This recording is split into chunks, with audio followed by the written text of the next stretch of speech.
जैविक खेती कर छिंदवाड़ा जिले के किसान हो रहे हैं खुशहाल। छिंदवाड़ा जिले के सौंसर विकासखंड के पीपना नगर निवासी किसान कांतिलाल रविंद्र कई वर्षों से जैविक खेती करते चले आ रहे हैं, जिससे उनकी फसल खेतों में लहराती नजर आ रही है। वह प्रतिवर्ष उन्हें फसलों से अच्छा मुनाफा प्राप्त हो रहा है। आसपास खेती करते किसानों की बात की जाए तो वे किसान रासायनिक खाद व दवाई का उपयोग करते हैं, वह मुनाफा भी उन्हें कम होता है। किसान कांतिलाल रविंद्र ने बताया कि जैविक खेती के फायदे अनेक हैं, वह नुकसान नहीं, जिससे उनकी फसल अच्छी होती है। वह फसलों में वे कीटनाशक दवाई खाद का उपयोग वे नहीं करते।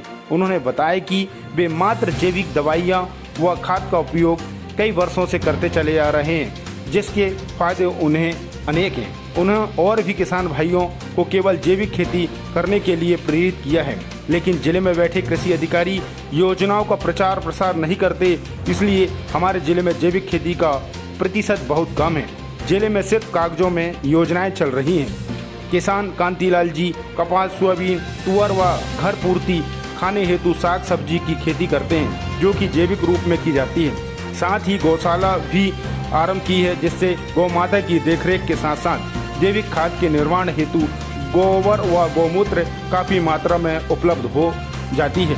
भविष्य में किसान भाइयों को गौशाला में नई तकनीक से गौशाला बनाना चाहिए, जिससे उनकी आवक बढ़े और उनकी खेती के लिए जैविक खाद उपलब्ध हो सके। लेकिन जिले में बैठे किसान कृषि अधिकारी सिर्फ कागजों में ही अपनी योजना। क्या कांतिलाल रावंडे। अच्छा, आपकी ये गौशाला है और यहाँ पर देखा गया है कि जैविक खाद भी निर्माण की जाती है। फसलों को हमने देखे कि पूरे क्षेत्र में फसल आपकी बहुत अच्छे तरह से लहराती हुई दिखाई दे रही है। तो इसमें क्या क्या आप बताना चाह रहे हैं आम जनता? इसमें मैंने रासायनिक का कुछ भी यूज़ नहीं किया है। अच्छा, जो भी यूज़ किया है अपने गौशाला से निर्मित, जैसे जीवामृत, हाँ, जो खुद का बनाया हुआ है उसका प्रयोग किया है। अच्छा, इसमें जीरो बजट खेती, यानी मतलब खेती में रासायनिक से जो ज़्यादा से ज़्यादा किसान मतलब नुकसान में जाता है।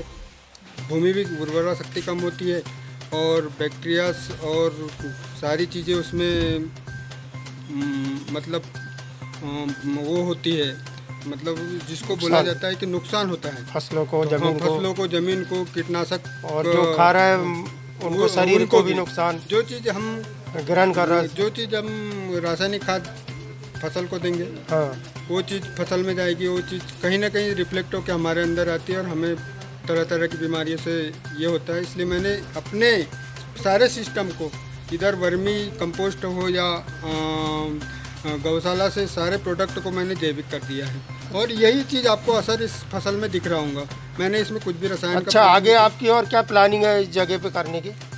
इसमें बायो CNG प्लांट है, हाँ, वर्मी कंपोस्ट है, कीटनाशक है और गोबर से रिलेटेड, गौ माता से रिलेटेड जितने प्रोडक्ट हैं मैं यहाँ तैयार करूँगा। अच्छा, आप समाज सेवा, गौ सेवा में भी आगे हैं, तो इस कोरोना महामारी में आपने ऐसे कौन से कार्य किए, कुछ बताएं। सर, जहाँ तक हो सका ये जो ग्रामीण अंचल में चिरकुटा गोंदी है, मेरा कप्पा है, हाँ, सेमला है, इन तीनों गाँव में मैंने पंचायतों से मिल करके, हाँ, जो अति निर्धन लोग थे, हाँ, जो कुछ भी काम नहीं कर सकते थे, उनको सबको बुला करके मैंने यहाँ से अनाज वितरण का कार्य किया।